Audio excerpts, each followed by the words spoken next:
today. The Capitol Police ordered to arrest staff and visitors who are not wearing masks. COVID-positive illegal immigrants who are given hotel rooms in South Texas. I thought the COVID thing was a big deal. We'll get into that. And also, the GOP finally gets on board with drafting a bill to strip Section 230 protections from big tech. Too little, too late, but we've got a lot coming up today, and it starts right now.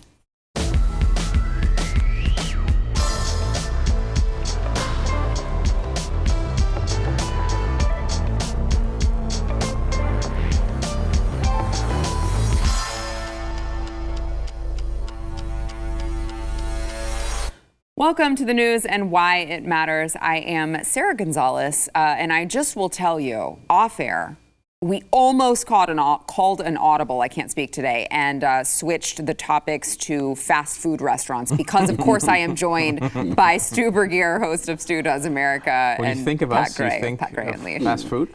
Yeah, That's well, kinda, yes. I mean, first of all, makes yes. sense, really. First of all, absolutely yes. But second of all, we were having a very intense conversation about Whataburger and those certain people here at the table who don't think Whataburger is good.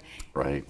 Not looking at anyone in particular, and also Shake Shack. So it was a good conversation. It was. Maybe we do a bonus episode after this. Yeah, I don't, well, yeah, okay, then I won't tell the people what the actual opinions are because I know that they want that content. So let's go to the news of the day, which is not an overreaction at all. The U.S. Capitol Police were ordered to arrest visitors and staff who refused to wear a mask on the House side of the Capitol complex. This is, of course, according to a police memo that was issued by the new Capitol Police chief that was obtained by a member of Congress. So they are not advised to arrest members of Congress for failing to wear masks, but to report the lawmakers' noncompliance to the House Sergeant at Arms. And of course, the House members have been subjected to fines starting at $500 for skirting the mask rules that were just put back into place. I believe it was yesterday. Nancy Pelosi decided to put those back into place because, of course, the CDC and the AAP, but namely the CDC, came back and said, never mind, you guys have to wear masks even when you're fully vaccinated. So let's go to the Capitol Police tweet that says, regarding the House rules about masks, there is no reason it should ever come to someone being arrested. Anyone who does not follow the rules will be asked to wear a mask or leave the premises. The department's requirement for officers to wear masks is for their health and safety. So Capitol Police are pushing back, but you know, you see Nancy Pelosi, who, by the way, could I just remind everyone, went to a freaking hair salon in the middle of this, right, when things were actually way worse than they are now. And she was telling everyone that they needed to be shut down. Their businesses could not be open. Nancy Pelosi is going and getting her hair did. But now she wants to direct the Capitol Police to arrest staff and visitors not wearing masks. It's almost like this is all for optics. No, I don't see how you'd think that. It's funny. I love how they apply the rule to everyone but the congressman. Right. Like they get out of it somehow. Like they apply it to everyone else coming to visit. Literally how everything else works. It's so amazing. And I don't know. Like I never understand how this works. It's like stop for a minute, close your eyes unless you're driving, and try to picture Jen Psaki with a mask on. You ever seen it? Every one of her press conferences is in a very tiny room indoors without a mask. Every single one of them. Why throughout all of this time they've been in office, I don't think she's worn a mask one time in that room to actually do the press conference, or she's talking loudly to others in a very closed space. They're going to arrest people. I mean, they're not actually going to arrest people, I don't think. But this rule being implemented for optics, as you point out, I mean, none of this stuff makes any difference, and they're all vaccinated. I mean, it's so utterly insultingly stupid that they would do this at this point. But again, their current narrative is that things are getting really, really terrible, and maybe we have to close schools, and maybe we have to lock down again, and maybe we have to put masks on again. So in that effort, of course, Nancy Pelosi is going to serve that narrative, and that's what she does. Okay, so you and Pat, I want to get your thoughts, but you're the statistics person at the table, right? So are things really that terrible? I mean, they're getting a little worse. I mean, the Delta variant does seem to be more transmissible. Transmissible, but not deadly? more deadly. Not more deadly. Right. So how could you say that that's worse? Well, I think we're seeing hospitalizations rise, for example. Now, that sucks. No one wants hospitalizations to rise. You probably would expect to see deaths to rise after that. It has every other time. But it's not going to rise nearly as much as what we were used to before. You're not going to see 4,000 deaths a day like we were seeing in January. We saw this happen in the UK recently, where their death rate dropped as compared to the previous 2 waves by 93%. And a lot of that has to do with sort of, in a way, a version of what conservatives argued for at the very beginning, which is that the very vulnerable are protected now. Right? About 90% of people over 65 are vaccinated. And so they're not dying as often, and that's good, right? Like, we can all be happy about that. That doesn't mean that, look, there are some populations that are more like 75%. So you might see those numbers in certain states go up a little bit higher. Look, there's also Sweden, which is like, what, 37% vaccinated? And they have 0 COVID deaths right now. They do, although they've actually vaccinated more people than we have per capita in Sweden. That's, they don't have it's not as far along as fully vaccinated, but as far as one shot, they're actually higher than us. But again, like, there are times, like, this is something I complained about with people who were super pro-vaccine in the media when this was going on, is that when the deaths were coming down in January, everyone was like, oh, we started vaccinations and deaths are coming down. Well, deaths also came down multiple other times. It's not all because of the vaccines. I think what you can look at with the vaccines is say these older populations that are protected at 90%, 95% in the UK are dying at a much, much lower rate, which is really, really good. And it was what conservatives argued for at the beginning, right? Protect those people, let other people do what they need to do, and then hopefully we can all get on with our lives. That is something that Nancy Pelosi does not want to happen, apparently. Yeah, that. First of all, this is a House rule.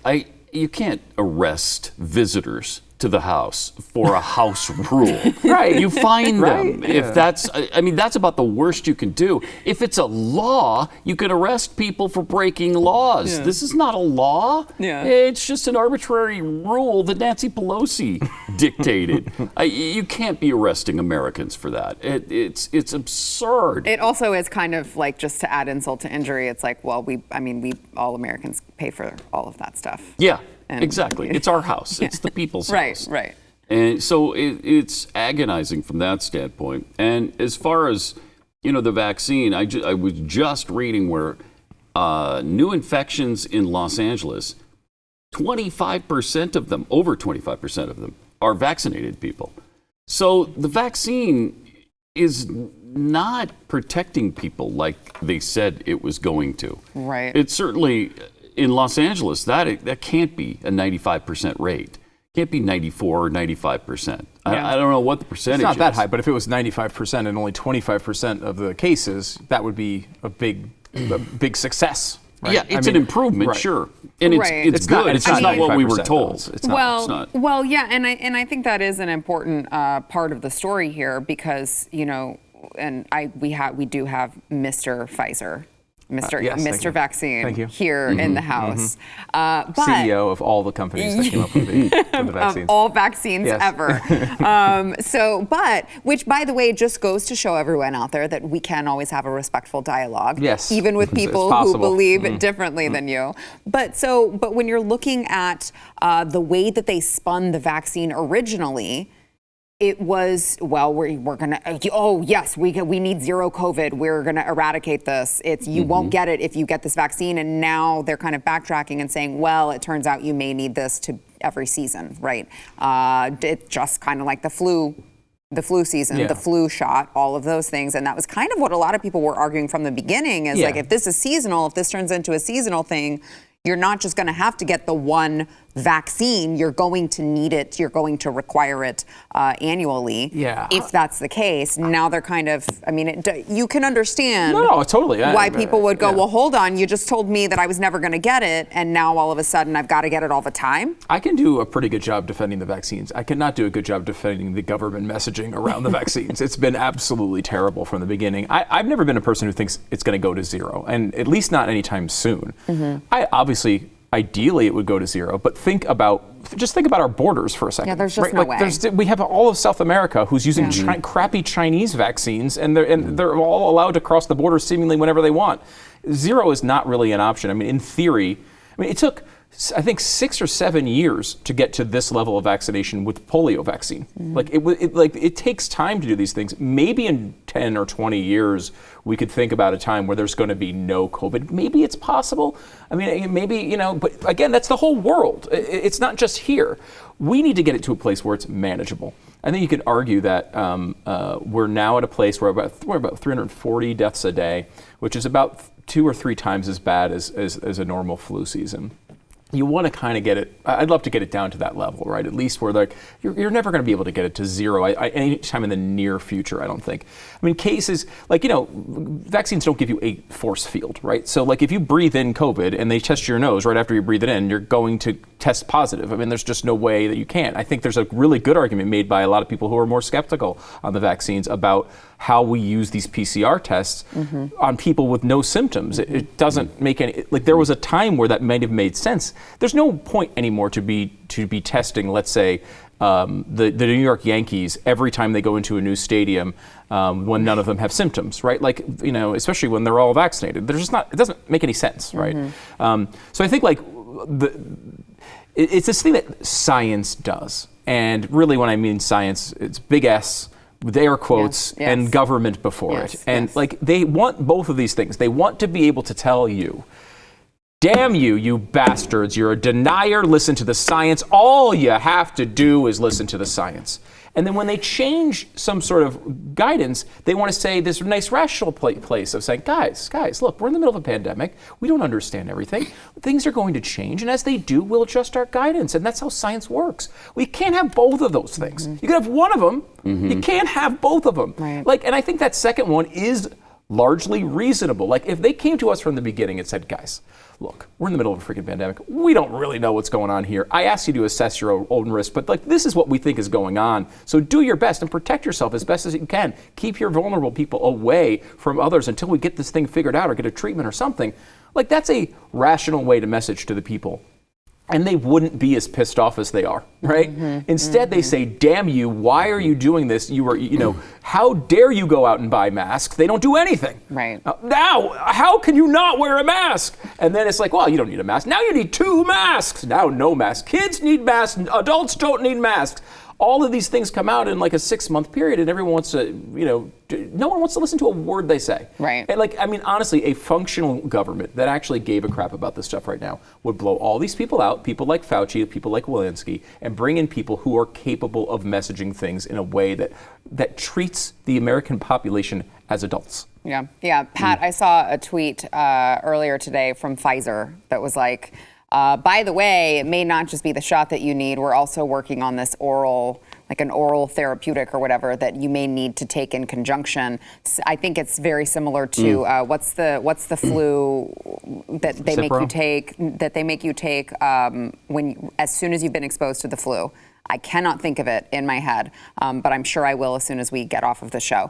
But you start to get to a point where you're okay, so now you want to make money off of giving me a shot every year, and then on top of that, you want to make money off of this additional drug that I have to take just to make sure that I survive this thing that I already was probably going to survive, overwhelmingly probably going to survive. It just kind of makes you, I'm just saying, if anyone's going to be making someone vaccine hesitant, it kind of seems like it would be that.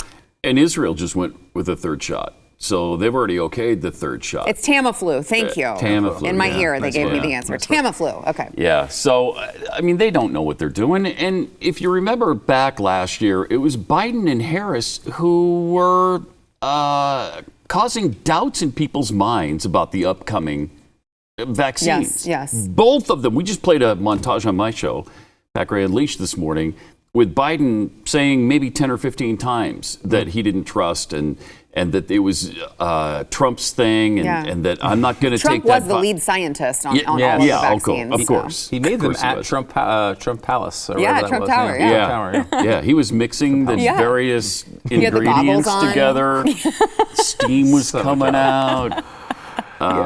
So And now they're blaming everybody who doesn't want to get the vaccine or is hesitant about the vaccine, acting like they're morons and the dumbest living people on earth, and they're killing other Americans.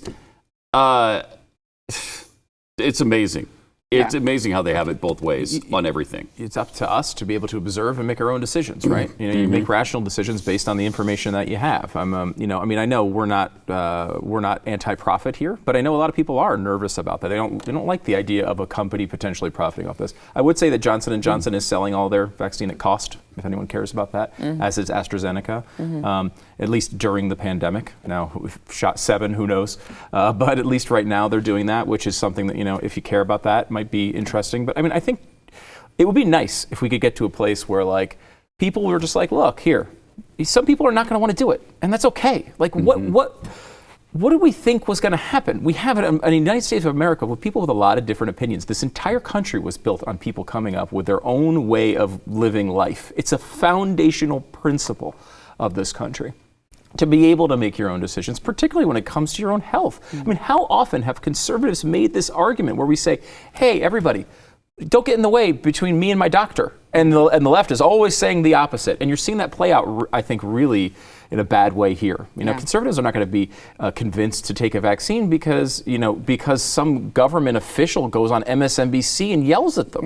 That is the last thing in the world that's going to work. What's going to work. And I've had people that I've known that this has happened to. They go to their doctor for their for some appointment, and they talk to them and say, "What do you think about this?" And their doctor says, maybe some of them say no, but some of them say yes. And they say, this person's I've been working with for a really long time. They're my doctor. They know my health. Maybe I will go ahead and get it. That's much more likely to do, I think, positive things if you want the numbers to go up. No doubt about it. Then have Anthony Fauci tell you. Right. Yeah.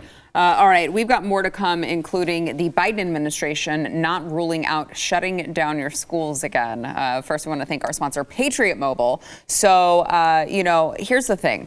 If you are using one of the, big name cell phone carriers, what you don't realize is that you're watching this program, so you're probably conservative. You spend a lot of your time, energy, money fighting for conservative values. The problem is that these big name carriers that you're using are actually taking a portion of your money and donating it to left-leaning causes that you're spending all of this time and energy and money to fight against. Patriot Mobile is America's only Christian conservative wireless carrier, so they share your values. They are going to donate that money to causes that you actually care about and are fighting for. And by the way, they have the broadest nationwide coverage and use all the same towers as all the major carriers. So you're getting that same great service.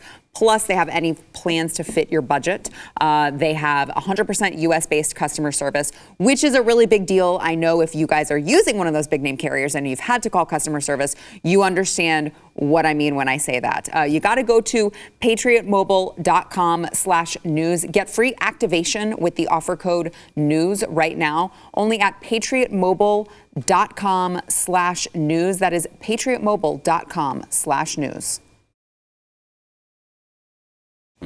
Hello, we're just Thank God that break started a few seconds later. So we were talking about everything, the Biden administration shutting things down again. Here is the Biden administration not ruling out lockdowns and shutting schools down. Once again, I know you're going to think that you're watching the movie Groundhog's Day, but you're actually not. This is real life. Watch. If scientists come to you at some point down the line and say, it is our opinion that there should be shutdowns and there should be school closures, you would do that? Well, we listen to, like I said, we listen to the CDC and the expert and their guidance. The CDC is a body that is very well respected, and we follow their guidance. Okay, first of all, I cannot fault you for that awesome blouse that you're wearing, ma'am, but I will say we did not elect the CDC to make decisions on whether or not to keep the country moving. So it's just very frustrating to continue hearing. Apparently, the Biden administration thinks that the scientists should be responsible for running an entire economy. It's weird because that's I an don't think interesting that's thought. what they went to school for. First of all, I like your bipartisanship there. Yeah, thank you. like You your know what? I blouse. can respect And, a good pink blouse. She seems very nice. I think she had very nice facial expressions as she did that briefing without a mask on. I thought that was Yeah, yet that's again, true. for some reason, in this room, this must be the COVID-free zone. They must have walled it off somehow. from COVID is very smart. It is. It knows very not smart. to attack in But that I'm not room. going to go on TV. I don't want to go on TV, guys. I'm going to stay out of the TV room. For some reason, it's okay to be on TV without masks.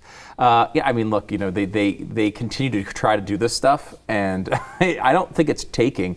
I think, I was talking to a friend of mine who lives in Pennsylvania, and I find his perspective interesting because we have a lot of friends, obviously, in the media world that are in California and New York who are really in sort of like lockdown blue state situations, and we're in a red state. And look, I have no fear. Greg Abbott has to go for re-election. He's in the middle of a difficult primary against our friend Chad Prather, Alan West, others. He is not. I have no fear that Greg Abbott, in this point in this campaign, is going to be like, all right, masks on kids. Yeah, that's not going to happen. But he lives in a blue state, or a purple state, Pennsylvania. And I asked him, I said, what's the reaction to this stuff going to be if they put these restrictions back on? And he said, look, people at the beginning, I think, went along with them. They got sick of them. They finally got lifted. They came out. I think if they do it again, there's going to be a real revolt. I think that the people are done. They did their time, and I think that's the right way to look at it. Yeah. Again, you could argue in April of 2020 that we had to take all sorts of crazy steps because we didn't even have testing. We forget about this, right? We didn't even know who had it at the time. We had no tests. This is long gone. Yes, we may have flare-ups of this, but they will largely be by choice, right? People will be able to go. If you don't want COVID, you can lock yourself in your house and probably still work from home in most businesses. You can go get vaccinated if you want. You can take hydroxychloroquine if you want. Whatever you think is the best way to handle this thing, you can do it. You can make that choice, and you can choose largely what goes on. It's not 100%, but nothing is 100%. There's risk in life. You could go out and get all sorts. We have my 4-year-old nephew just got out of the ICU, and they thought for a little bit he had bacterial meningitis, which is really, really bad news. And it looks like he's going to be okay. He's an awesome little kid, and I love him. But he didn't do anything. He didn't make a choice. Anything can happen at any time. And some of that has to be built into a society in which we're going to interact with other human beings. Well, it used to be built into society, right? It used to be an understanding. You didn't go during flu season, you'd contract flu and go, well, who gave it to me at the grocery store? I want to sue them. Right. And by the way, they shouldn't be allowed health care if they then get the flu and have to be hospitalized. We've never heard that. The flu's never been a big deal. Really? Has it? Well, Which 1918. It's pretty bad in 1918. Well, never in our lifetime. But I mean, if you look deal. at it, it's still sometimes 60,000 deaths per year. I know. It's just Yeah. where is the line then at which we should start blaming people, right? Yeah. But I think people are really done. I think there's. Even in blue states, yeah, I think if so. the CDC says schools should be we shut just- down. we California, they're recalling the governor largely over this, right? Yeah. We were But on he's not vacation. stopping. I was on vacation last week, and my wife and I drove all the way through the Midwest, Kansas and Missouri and Iowa and Illinois. Even in Illinois, no one was wearing a mask. Nobody wore a mask. Except occasionally a waitress. Once in a while, a waitress would have one on, but none of the customers. Nope. I mean, we went to places where we were shoulder to shoulder with people in theaters and were the signs even posted? Were they posted no, on any of the? Okay, so no that you signs have to either. wear a mask. Yeah. Nobody required it.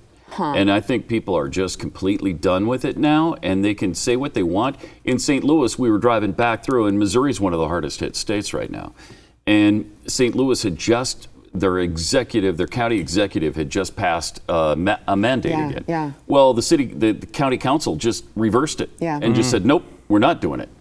And so people are sick and tired of it. Even in, the inner cities like St. Louis, where they're run by Democrats, I think we're fed up and we've had enough.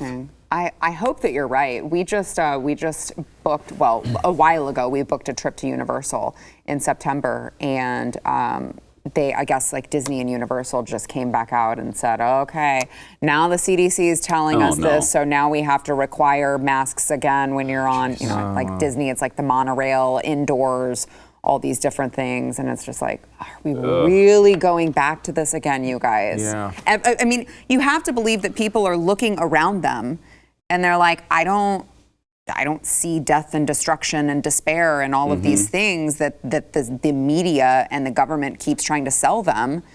It's hard to see that when you look around you. Like I had someone say, well, you're really just going to do nothing to end this pandemic? And I was just kind of like, what pandemic? Like, what are you gonna like? What are you going to do anyway? Right? I know. Like, well, there's this mythical world, right, where we get to some level where either through natural immunity plus vaccines or whatever, and get to some level where it's herd immunity and it starts to die out. We're not even remotely close to that, right? Like even if almost everybody either had natural immunity or was vaccinated. We're still at a point where 15% of the population isn't even eligible for the shot. Like the idea that we're going to get to that level, especially with the rest of the world, where I think the developing world is 1.1% vaccinated. Like wow. So we've got a lot, like harassing people right now to get from 70% of adults to 73% of adults is pointless. Yeah. It's pointless. Like it's just about individual choice, whether you believe it's a good idea or not. And like they just can't, look, they're collectivists, right? This is when you think like a collectivist, this is how you deal with the world. And it's a bad way to deal with the world. It's certainly not an American way of dealing with the world. Yeah, no kidding. All right, we have got to take a break, but we've got more to come. First, I want to thank our sponsor, Built Bar. So if you maybe so we were just talking about this, if you have a sweet tooth and you like a good sweet snack throughout the day, but you don't want to gain the weight while you're doing it, you got to try Built Bar. All right, Built Bar is a protein bar, but it's not just a protein bar. It is a protein bar that basically tastes like a candy bar. It's all covered in 100% chocolate. They've got white chocolate, they've got regular chocolate, and they've got really amazing flavors like coconut, mint brownie, double chocolate, salted caramel, which is one of my favorites, cookies and cream, and I hear that they're coming out with a Rocky Road one. I've heard this too. Which I'm just saying, Built Bar, if you need me to give you my address again, I will, because I would love to get a box of those. You can also get a mixed box if you're not sure. You can get 2 of each of their 9 regular flavors. Like I said, high in protein, low in calories and carbs. If you're doing keto or low carb, you can eat these and feel like you are satisfying your sweet tooth. And again, it's not going to kick you out of your keto or knock you off of your diet plan. Right now, you can go to built.com, use promo code NEWS15. You'll get 15% off of your first order. That is NEWS15 over at Built, B-U-I-L-T, built.com. We're talking about COVID, so it is so bad that if you're vaccinated, you still have to wear a mask. If you visit the Capitol on the House side, the Capitol Police says they won't arrest you, but you might be arrested if Nancy Pelosi has her way, because at least the memo says to arrest people. It is that serious. They're talking about locking down your businesses, shutting down the schools so your kids can't go to school again. But it's just that COVID positive illegal immigrants were given hotel rooms in South Texas and the authorities were not informed. So, I'm just saying, if it's that serious that we're talking about all of these other headlines, it just seems weird that the police in South Texas at La Jolla, that they were very surprised to discover that these illegal immigrants had been put up in hotels after being released from federal custody, and they were just testing positive. Were they testing positive about 20% rate for overall? Yeah, it was higher than across the that border? at one point. Really? Yeah, and quite a bit. One thing is pretty interesting about this is that this border crisis, remember they were going back and forth, is this a crisis? Is this a situation? What do we call this? That has not calmed down. That has literally been going on. It's gotten worse. And it's gotten worse. Yeah, and they just continue dumping more and more people into the United States. It's really incredible. Right. And it makes me think of like, what must life be for the left? Like, it must be so fun. Like, you can just like have these giant scandals and never do anything, and then people just stop talking about it. Do whatever the hell you want. Yeah, it is like, it's got to be kind of cool. I can understand why people go down this road, because you never have to answer for anything. Everything that you do is always the right thing, and everything that the other side does is always the bad thing. And you're always the good guy, they're always the racist. Like, it's got to be a fun life. At some level, you have to enjoy it. Yeah. So they found this out because we talked about this on the show yesterday. The COVID positive immigrants, they all showed up at a Whataburger in the area, like coughing and sneezing and stuff. And everyone was like, what is going on? And they told the police that they had been booked a room at the Texas Inn and Suites down the road after they had been released from Border Patrol. And they said that the rooms had been booked by Catholic Charities of the Rio Grande Valley. But it's just that I just don't understand why they're talking about not ruling out the possibility of locking down American citizens, why they're continuing to tell American citizens, you have to wear a mask, even if you've been vaccinated, you have to wear a mask. We're going to tell you what to do again because it is this serious. But also, it's totally fine when the COVID positive immigrants come up from the border. Yeah, nothing applies to the illegal immigrants. Nothing applies to them that American citizens have to do. The COVID rules don't apply. The Biden administration just relaxed the ID requirement on airline flights for illegal aliens. What? Because it's hard for them to get an ID when they're here illegally. Oh, so good. They still need to fly, right? We need to fly them all over the country. What if we just gave them private jets? Can we give them private jets? Is that okay? Please don't give them any ideas. We probably will. You're right. But they can use a Blockbuster video card, or they can use their Hollywood video card, whatever. Could I just please tell you how long it took me at DPS the other day to renew my license because I didn't have everything signed in blood? I gave them a certified birth certificate and they still were like, we can't use this. Do you have a passport? Yeah, I have a passport. Is it active? No, actually it expired last year and I couldn't, everything was shut down and I couldn't renew anything. That might not work. I'm like, jeez. I already have a license in your system. I'm I hate to admit how old I am. I've been driving for a while now. Could you please just renew my damn license? Meanwhile, these people are able to just get whatever the hell they want. Yeah, and then stay at the hotel, and they're probably staying for free. Yeah. And then we wonder why the numbers in Texas are going up for COVID-19. I don't know. Where could that possibly be coming from? If you don't solve this problem, you're never going to not be in a situation of danger from COVID on these, especially in these border states. Yeah. But doesn't it make you wonder? Is that what they want? I mean, I know that they want open borders, but is that also what they want? We're just going to be in this perpetual state of we need government intervention because we're never going to get those COVID numbers down because they know these people are coming through. It's a fair question. I mean, the way they act is so bizarre. I mean, I don't know how else to explain it. Yeah. I mean, again, it's just like the George Floyd riots, right, that were going on. There has probably never been a worse moment in public health that I can ever remember in my entire life of all those doctors coming out and saying, you know what, this is okay, racism is a bigger problem than this pandemic. It's the most, how could you possibly say that? You could even say, we think racism is really important. We think these rallies are really important. We think what happened to George Floyd was terrible and we need to address it. Please don't do it right now. We're in the middle of a pandemic. We are going to join you on the front lines as soon as we get past this a little bit. And they couldn't even do that. They couldn't even do that because they always want the talking point and the narrative more than they say. They want the talking point of being able to say, people in the South are anti-science. They want that more than they want people vaccinated. They want that more than they want people alive. They want that. That's their goal. They want to be able to win these things all the time, and they really don't care about public health so often. It's really frustrating, and I the George Floyd thing was probably the worst example of it that I can remember. I mean, there's absolutely no justification for this except hardcore partisan politics, and they didn't care. Okay, so you're saying that, but have you considered that the virus is actually so advanced that it is you're immune when you are participating in a social justice cause? Well, they did say it's smart. Smart virus. It's a smart virus. So That's maybe, what I'm saying. Yeah, That's all maybe. I'm saying. I'm just saying you just probably should consider that. It's a good point. That's Thank a good you. point. I thought it's a better so. point than they're making. I'll say that. All right, really quickly before we go to break, I don't want to miss an opportunity to play a cute little Chris Cuomo video. So Chris Cuomo decided to interview the restaurant owner in Huntington Beach, California, who posted a front door sign requiring that patrons provide, quote, proof of being unvaccinated. And of course, below there's smaller print that says, "We have zero tolerance for treasonous anti-American stupidity." So I think we're all on board with great. what he was trying to prove, the point he was trying to make in this. I don't think Chris Cuomo really got it. I don't think it clicked with him. But here is that tense exchange. Watch. My stance here is a pro-freedom stand only. It's not political. You're never gonna. If you come down here, you're not gonna see a Trump flag flying over the roof. Okay, you're not gonna see campaign signs. You're not gonna see campaign slogans or political slogans ever. Okay, you're only gonna see pro-freedom messages, and that's it.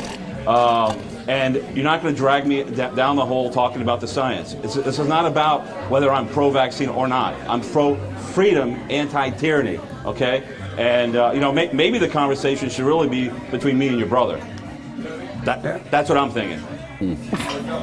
Maybe so. You're pro-freedom, but people can't wear masks. Tony, it doesn't make sense. It really doesn't. I gave you a chance to make the case. I wish you well. I hope your family stays safe.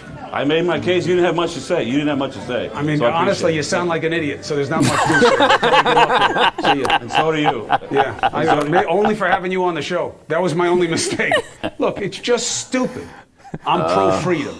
I'm not it's not about the vaccine. It's about freedom. What the hell is he talking about? Of course you have the freedom not to take it. The question is it a good move? He doesn't know the science. He doesn't want to know the science. This is my problem with the enablers of guys like this. I hate that he's Italian-American, by the way, because it plays into his stereotype. That was actually a pretty entertaining segment. I know, isn't that great? It's not about freedom. It's about whether or not it's a good move, because isn't that so? That's so emblematic of what the left He doesn't thinks. give a rat's ass about freedom. That's why. well, That's right. why It's to just Chris Cuomo, it's not about freedom. It's like, no, it's not about freedom. It's about my opinion of what your decision is. Right. That's all it's about. And also, he said, of course you have the right to not take it. I guarantee he's made the opposite argument 50 Oh, yeah, times he on has. the show. Yeah. Like, Yes, I he guarantee has. he's argued in favor of mandates. Right. But in this particular moment, it served him to say it's all about freedom. I mean, look, the Chris Cuomo is a dolt. Chris Cuomo is worse.com is what I would say to people. Thank you. Also, Andrew Cuomo is awful. I'm glad you pointed that out, because everyone needs to go to, either of those websites. Either really. one is fine. Just Or go both, to, yeah. Or both. All right, we've got more to come. First, we want to thank new sponsor of the show. I'm excited about this one, Truebill. So, do you know why free trials renew without your consent? It is actually a business They make it scam. impossible for Yes. you to cancel. Yes, thank you. It is a business scam that they're like, oh, here's this little fine print here that we're just going to keep auto-renewing and auto-renewing. So in order to not let greedy corporations pocket your money, you got to download Truebill to take control of your subscriptions. So it's an app. So you download it on your phone, and it will help you identify and stop paying for subscriptions you don't need, want, or you just forgot about. By the way, on average, people save about $720 a year with Truebill, which I completely understand, because I was talking with these guys and I was like, I found out not that long ago I still had a subscription to care.com to find a nanny, someone to come help. Yeah. And I had it for like a year and a half, and it was $40 a month. Oh my gosh. I had no freaking idea. Incredible. Oh my gosh. The amount of money that we are spending, It's and we unbelievable. don't even know it. I tried to pay for one football game last year. I was going to pay $20 for one football game, but I couldn't figure out how to stop it. Yeah. It wasn't on the app. It wasn't on their website. I didn't bother calling them at that time. 10 months later, $220 later, I finally get Truebill. And they're the ones who shut it down finally. Nice. It's unbelievable how much they can save you. It really is. So it's very easy. You link your accounts, and Truebill will cancel your unwanted subscriptions. They can identify them, and it's just all in one tap. It is really easy. Like Pat said, you're not, the whole point is that we don't know that we are paying for these things on accident until we've already paid way too much money. Don't do that. Go download Truebill. You can go to truebill.com/whyitmatters. That is truebill.com/whyitmatters. I'm telling you guys, you could save hundreds a year. Yeah. All you have to do is go to truebill.com/whyitmatters. Don't be Pat. Representatives Jim Jordan and Kathy McMorris Rogers announced that they have drafted legislation to strip big tech companies from the protections offered them in, of course, the Section 230 of the Communications Decency Act. So this would prevent them from using that to silence conservatives in, of course, their statement that they said the bill would amend Section 230 to provide that immunity does not apply to certain companies and would require internet platform companies to, quote, implement and maintain reasonable and user-friendly appeals processes for decisions about content on the platforms. It's interesting because, like, I want to say, yay, this is like, oh, they're trying to do something about Section 230, but I just keep wondering, like, what took them so long? Are they actually serious about this? Because they had the White House, they had Congress, and all they did was bitch about it. Like they didn't do anything, so it's hard to take it seriously. I guess we'll see what happens. Yeah, I mean, it's obviously they know it's an uphill battle. I guess now, I mean, now it totally yeah, they're not going to get battle. anything passed. So it's like, oh, now you do it when you know that you're not going to get it passed. My big fear here is on this one is they work with the left and get a bipartisan bill on Section 230. I mean, even if just the Republicans pass it, they got to be super careful because it is really kind of the backbone of what has kind of had the internet be really free and open, and that's led to some things that maybe are bad. Like I like the idea of an open appeals process is really, I think, a good one. Right? Yeah. Like that's a good logical thing for companies to have to be able to do, because I think if you start giving government control of the internet, we're not going to be on the good side of that at the end. Like even especially if at not the under beginning, this administration. Exactly. If it passes through this Senate, what control are they going to get? I mean, maybe you could. It's not to say that there's nothing you can tweak on Section 230, but you got to be really careful. And if you were to get something through here and think it's a success, it's going to come with left-wing input that's going to guaranteed burn us later. It's one of those things that if you need a surgeon to go in with that thing and make sure you're carving out only you want to keep it free. You want companies largely to be able to do what they want, but you just don't want it to be completely unfair, which is a lot of the stuff that we've ran into recently. So again, Section 230 is like, you want to get the bad stuff out of it, but you want to leave the good, and that's hard to do. And I certainly don't trust the government to actually do it. Yeah, because what they're going to do is invite Mark Zuckerberg and Jack Dorsey in to write it with them. Right. And Are you saying they would be biased? That kind of. Yeah, kind of. I love Facebook's campaign about internet regulations because we haven't had new internet regulations since 1996. Millions and millions of dollars. Tens of millions on of the dollars. biggest podcasts in the world. And why are they so open to regulations? Because they're going to write them. Right. That's why. Yep. They know it's going to work for them. Yeah. And who's going to come up and challenge them after that? Yeah. They can shut everybody else out. Yeah. Yeah. All right. We got to take a break. We'll be back. That's so true. Like they're going to get that stuff into place. And Facebook's Hey, this is the part of the program where I just tell you that, like, my entire life, happiness, everything rests on you going to wherever you get your audio podcasts. And you got to subscribe, rate, and review the news and why it matters. I think it might take approximately 10 seconds. I don't know how quick of a typer you are, but I'm just saying on average, it takes people 10 seconds. It's very scientific. It's been tested in like multiple people. I think it was a Harvard study, wasn't it? Yeah, it was actually. It was. MIT. Yeah. Harvard, oh, I'm so glad you saw that. One of the two, yeah. Totally, yeah. So it only takes an average of 10 seconds to go and do, and I just won't fall into a deep depression. So thank you in advance for your help. Also, this may help also. You might see your review read live on the show, like the one today from Devil Dog 9296, who said, love this podcast. I listen while I'm working. I get a quick take on the day's hot topics and have a couple of guests to give different views. And JK Brick, who says, Sarah rocks of all the political podcasts on the Blaze. Oh, that's nice. I love yours the best. Informative, up to date, with a wide variety of topics and guests. But I just feel like they made me read this one on the wrong day, because now you're just going to promote like competition between all of these Blaze hosts. So thank you, Sarah. Keep up the great work. Thank you very much for your reviews. Remember, not only does it help more people be able to see this program, but also other Blaze podcasts like Stu Does America. Yes. There we go. And also like Pac Ray Unleashed. So make sure to subscribe to those as well. Thanks, guys, by the way. No, thank you. Oh, my gosh. Thank you. Oh.